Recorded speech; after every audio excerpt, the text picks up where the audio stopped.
E aí, meus amigos, tudo bem? Essa é a terceira versão do resumão do Café com Mandel, a versão comentada. Então, esse papo aqui de hoje é entre os dias 28 de julho e 1º de agosto de 2025. Chegamos à nossa terceira versão desse papo entre eu e você aqui. E o título dessa semana não poderia ser mais tragicômico ou sádico ou irônico. O título dessa semana é O Relógio da Morte do time de vendas. Não é bonito isso daí? Não é uma coisa que entusiasma todo mundo?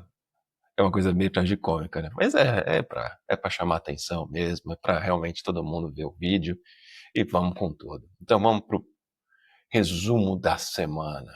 Deixa eu dividir minha tela com vocês aqui. Então vamos lá, olha, essa figurinha ficou boa, não é? Os caras estão pra se jogar aqui, era essa a ideia. Ficou bom? Então, vamos lá. Segunda-feira, o teatro barato do sabichão medido a vendedor. Eu falei nas semanas anteriores, nas duas aí que vocês podem ver os vídeos, né, muito sobre o sabichão. E sabichão e guru são duas coisas que eu tenho muita aversão. Porque no fundo eles são tudo raso, sabe? No alto da ignorância eles jogam dados, assim, tentam te impressionar, mas no fundo eles só impressionam a sua própria auto-insegurança. Só que aqui, esse texto da semana é uma reflexão para saber se nós, eu, você e todo mundo, a gente não tá virando um sabichão também. É possível isso acontecer. Sabe como? A gente pega, lê um tweet aqui, um Instagram, um TikTok cheio de dancinha. A gente lê um texto, um jornal, para os que ainda lê jornal, né? Eu realmente aconselho, by the way, você lê jornal, por favor, tá? É importante, acredite ainda na grande imprensa. Pelo menos para você ter um parâmetro das coisas que estão acontecendo. E você acha verdade ou mentira, é problema teu. Mas é bom ler, né? E o que acontece? Se a gente não toma cuidado, a gente vira um sabichão fazendo isso. E é meio que inconsciente, tá tudo bem. Por que que eu tô fazendo aqui um ponto de atenção de reflexão para nós mesmos? Começa a se forçar, não só todo dia a ler meia horinha, eu tento fazer isso sempre que possível, é todo dia que consigo. Não, tem dia que eu fico moído, não consigo, eu simplesmente apago no sofá. Mas, na medida do possível, tento fazer quase que diariamente. Mas tem uma coisa ainda mais importante, é o que você lê. Então, por exemplo, às vezes você pega um assunto que você gostou muito. Pode ser o que for que você viu no X, no Instagram, no Reddit, enfim. Tenta ver a fonte. Porque, geralmente, eu não sei você, as coisas que mais me chamam atenção, geralmente elas falam sobre pesquisas científicas, né, papers, né? Elas falam sobre pesquisas de verdade que foram feitas com muitas pessoas e você tem que ir lá ver como é que a pesquisa foi feita, entender o racional dela. Ou você tem que ler um livro, que o texto fala sobre o livro, ou sobre um vídeo longo. Então, são coisas que geralmente você tem que se esforçar um pouco e não pegar o negócio já mastigado. Eu falo que é muito análogo ao alimento pré-processado, né, que você compra aí não diria no iFood, que dá para comprar muita coisa boa no iFood, né, mas os alimentos industrializados, né, não naturais.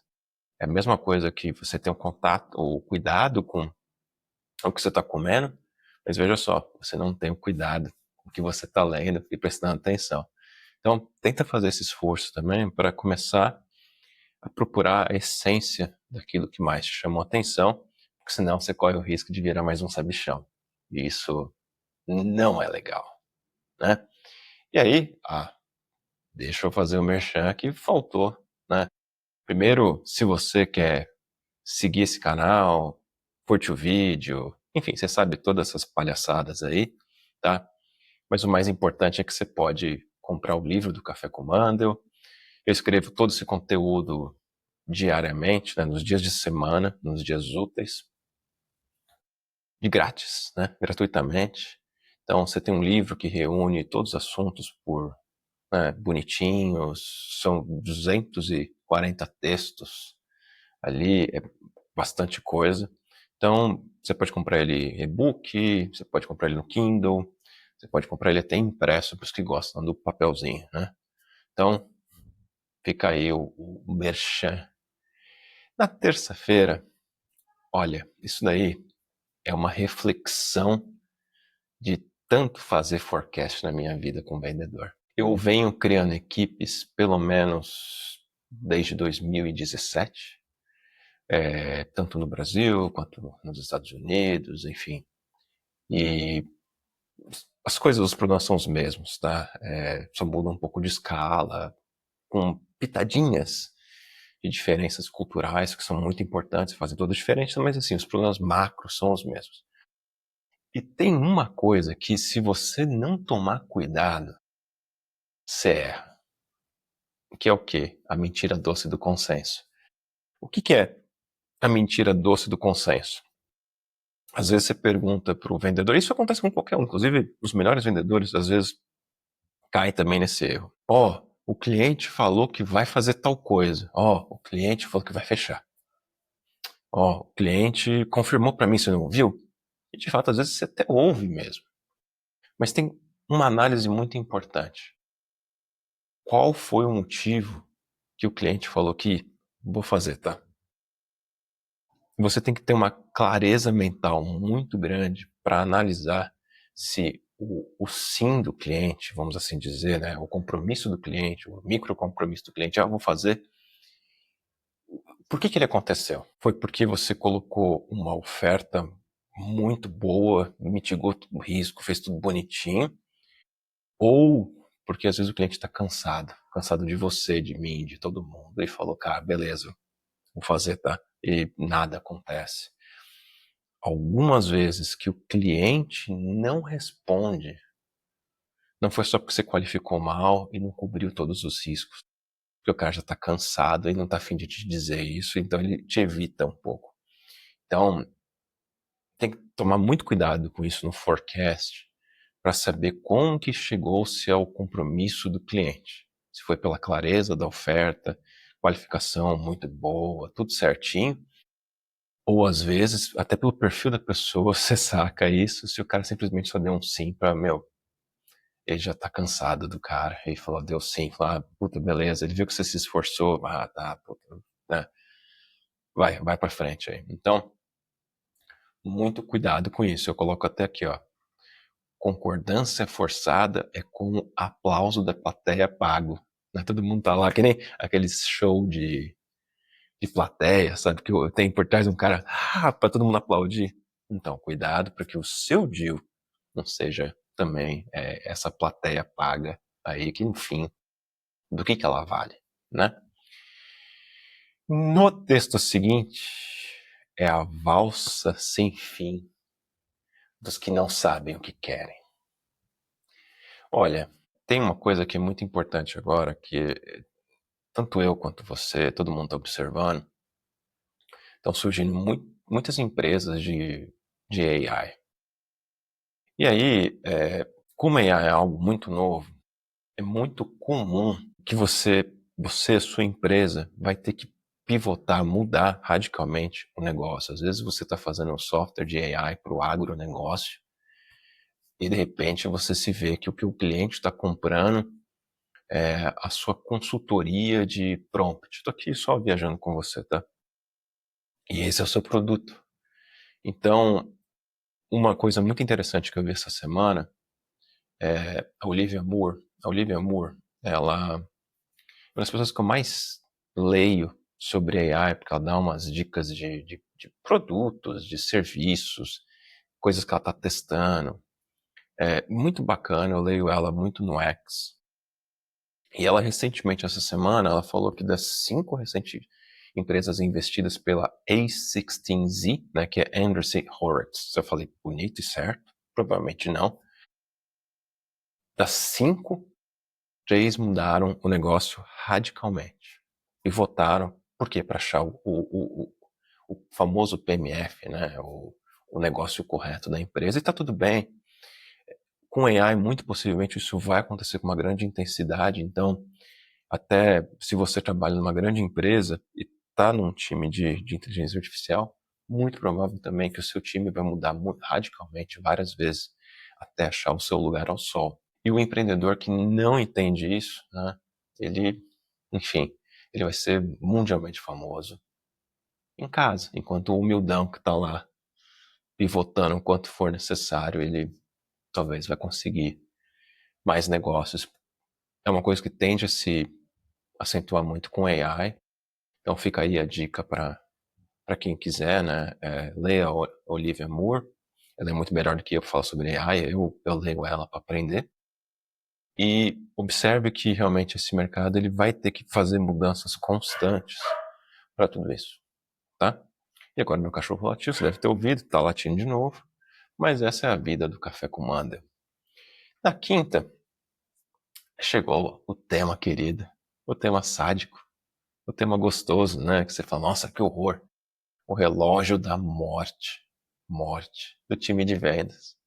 Mas isso não quer dizer que o AI vai acabar com o time de vendas, né? Como esses gurus que no fundo só se venderam eles mesmos a vida inteira, né? Mas eles falam, não, vai acabar. Ou, assim, deixa eu fazer um contraponto. Tem muita gente de tecnologia que está também um pouco assustada pela profundidade, né, das mudanças que o AI vai fazer, assim como houve na Revolução Industrial e acho que até mais acentuado. Mas falar que o vendedor vai acabar demais, né? Vai se adaptar, como tudo na vida. O ponto aqui tem uma pesquisa recente que falou, olha, de 3 a 5 anos, o time de vendas vai ser trocado totalmente. Isso já acontece, se você parar para prestar atenção nas grandes empresas, você tem as pessoas longevas, né? Eu mesmo fiquei quase 5 anos trabalhando na Cisco, quase 12 na AWS, então são períodos longevos, né? Mas realmente o normal é a cada 3 a 5 anos o time inteiro trocar. Tá? Tem um dado que eu não trouxe aqui dos CROs, que eles estão ficando num período ainda mais curto, porque realmente a velocidade do business e a missão do business está se acentuando. Mas, enfim, isso é uma outra conversa que a gente pode trazer em um outro texto aí. O que eu queria trazer para vocês visto esse cenário de 3 a 5 anos, a resposta normal do mercado é falar, olha, as empresas, então, precisam investir muito em capacitação dos seus times, porque esses times vão trocar o tempo todo. Tá errado? Não. Essa é uma resposta fácil, eu diria que mais comercial. Até os treinadores de time de venda estão comemorando, mas essa é uma resposta fácil. A resposta difícil dessa questão é cultura. Então, veja, você tem o caso das empresas que ainda estão se estabelecendo, e aí tem que buscar o PMF, cara, você tem que buscar assim, o seu lugar ao sol primeiro na empresa, né? Achar um negócio que dá dinheiro. Aí, cara, todo mundo tem que estar focado nisso. Mas feito isso, a primeira missão que a empresa tem que fazer é definir a sua cultura. Porque senão, o que vai acontecer? Vamos pegar um caso normal de um vendedor que fica 3 anos na empresa. No primeiro ano, o cara tá se aclimatando, tá rampando, né? Então ele fica 6 meses aprendendo, começa a render nos 6 meses seguintes. No primeiro ano, o cara ainda tá numa crescente. Ele vai realmente estar pleno no segundo e terceiro ano. Sabendo-se que a média de tempo é de 2 a 3 anos, muito provavelmente, se não tiver mecanismos claros, uma cultura baseada forte em princípios, esse vendedor fala, cara, eu vou ficar aqui mais 2 anos, possivelmente eu vou tentar vender tudo que eu posso de qualquer jeito. Porque é dinheiro, meu amigo. O cara, assim, é que nem atleta. Atleta, ele tem X anos de carreira. Nesses X anos de carreira, que é um período limitado, ele vai tentar ganhar tudo. Tá errado? Claro que não. É porque a carreira dele tem aquele delta T ali. O vendedor, quando ele entra na empresa, muitas vezes ele já sabe, ó, eu vou ficar aqui 2 a 3 anos, então, cara, ripa na chulipa e vamos com tudo. Só que se não tivesse esses mecanismos de cultura, o número vai acontecer de qualquer jeito, assim, a todo custo. Então, aquele negócio que, você fez o número? Fiz. Aí eu olho para trás, tá cheio de corpo estendido. Se a empresa, a partir do momento que já achou o seu lugar ao sol, já tem um faturamento, já tem uma receita recorrente anual, um ARR bacana, tudo, a primeira coisa que ela tem que começar a se preocupar é como nós agimos. E se você já está numa empresa nesse ponto, você tem que olhar e ver se você está se baseando nos princípios, na cultura da empresa. Isso é muito importante. Tem aquela frase, né, que cultura come estratégia no café da manhã. E é por conta disso. Senão você vai ter um bando de carniceiro que vai fazer o número, vai ganhar dinheiro e tchau. Né? E depois quem fica com esse abacaxi? A empresa que tem que colocar um monte de band-aid na relação com o cliente. Então, essa é a principal preocupação, que se você colaborou individual, olha a cultura da empresa, né, dependendo do momento dela. E se você é fundador ou líder de um negócio, veja se a cultura da empresa está sendo aplicada no campo. Porque senão é muito comum que vai ter descasamento e aí, bicho, vai ser confusão para todo quanto é lado para fazer o número. Tá? Ele vai acontecer de qualquer jeito e as relações de longo prazo entre as empresas não vão ser muito saudáveis. Na sexta, eu fechei a semana, o que separa, né, o tubarão, o Big Shark, do vendedor mais juninho. Eu sempre falo que é muito comum é, empresas mais jovens ou desafiantes ou que querem ganhar um mercado, contratar um tubarão, um grande nome, para uma missão muito difícil. Tá tudo bem? Geralmente não. Por quê? Esse tubarão, você tem que, se você é uma empresa nova e está contratando um tubarão, um cara já muito consolidado, você tem que ver se esse cara, essa pessoa, já foi de construção ou construiu a sua carreira junto com a empresa. Porque senão, se ele só entrou em crachás bonitos e deu continuidade, e você está chamando essa pessoa para uma empresa que está construindo a sua marca, construindo o seu produto, muito provavelmente essa pessoa não vai render, porque não tem o crachá bonito. Por isso que, às vezes, as trocas de crachá bonito por crachá bonito funcionam com esses caras. Porque os dois produtos são bons, as duas empresas são bem estabelecidas, e aí, realmente, de fato, ele vai fazer diferença. Mas quando você é um desafiante e está contratando um tubarão para... Se ele não tiver esse perfil de construção, não vai dar certo, possivelmente. Mais um ponto aqui é, qual que é a diferença, além do networking que esses caras trazem? Porque todos eles, se é um tubarão, o cara tá muitos anos de praia, é um vendedor cascudo, ele vai conhecer pessoas no mercado. Agora, se essas pessoas vão ligar para ele sem um crachá bonito, aí já é outra diferença, entende? Mas o ponto aqui é, o que esses caras fazem muito bem e por que eles conseguiram construir por muitos anos, é que eles sabem levar o cliente do ponto A para o ponto B de uma forma muito bonita, muito rápida, vamos assim dizer, muito concreta. Eles sabem, faz isso, isso, isso, isso e vai dar aquilo. Eles sabem pegar o impacto que o cliente quer ter em alguma coisa, né, a estratégia dele, né, para falar bonito, mas é o impacto que ele quer ter em uma determinada missão. E sabe encaixar bem o seu produto, a sua solução, para chegar lá. Então, mitigando risco, qualificando bem quais são os pontos a serem cobertos. Ele sabe fazer essa condução muito bem. Por isso que fecha. São fechadores de negócio, né? Essa diferença, esses detalhes que eu estou falando são muito importantes. Então, assim, por isso que os tubarões, a contratação deles para as empresas mais startups são bem discutíveis. E tem um detalhe aqui que eu falo para vocês também. Produto ruim, meu amigo, se a oferta for ruim, não adianta você ter um melhor vendedor, construtor, tubarão, tudo. Oferta ruim não funciona. Então, assim, o vendedor vai conseguir fazer, o cara muito bom vai vender um dia aqui, outro ali, mas não vai conseguir dar escala. Então, também tem que ver o momento da companhia, se ela já se achou. Por isso que eu estou falando, construção do PMF. E não adianta colocar muitas expectativas em cima do cara se o seu PMF ainda não está definido.